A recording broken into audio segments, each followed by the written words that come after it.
GPEC, en fait, c'est souvent vu comme un dispositif lourd pour accompagner les entreprises en retournement, mais pour des entreprises dynamiques et agiles qui misent sur les compétences de leurs collaborateurs, c'est une vraie opportunité.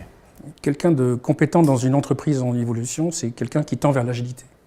Quelqu'un de curieux, quelqu'un qui est apprenant, quelqu'un qui est en veille permanente, qui est acteur de son développement, qui est conscient des enjeux surtout. Les ingrédients intégrés dans une entreprise dynamique sont de deux ordres, un leadership fort qui fixe la vision et qui est expert des expertises, ainsi que des professionnels. Le deuxième point, en ce qui concerne les compétences, ce sont le travail collaboratif, le numérique et la capacité d'apprendre à apprendre. Au niveau du management et de l'encadrement, les compétences stratégiques sont des compétences de connaissance des mécanismes de la création d'idées, de l'expression de ces idées. Donc le manager doit, je dirais, encourager et permettre cela. Il doit être aussi compétent dans le domaine du management de projet agile.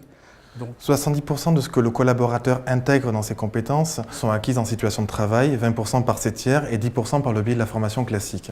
Ainsi, les trois éléments les plus importants sont comment je deviens expert sur ma compétence, comment je la transfère à l'autre et comment je comprends la compétence de l'autre. Les trois grands domaines de compétences, le savoir, savoir-faire, savoir-être, sont connus.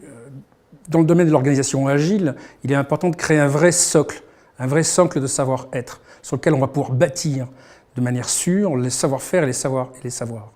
Le manager a un rôle prépondérant en tant que mobilisateur de ressources, en tant que leader de ce projet.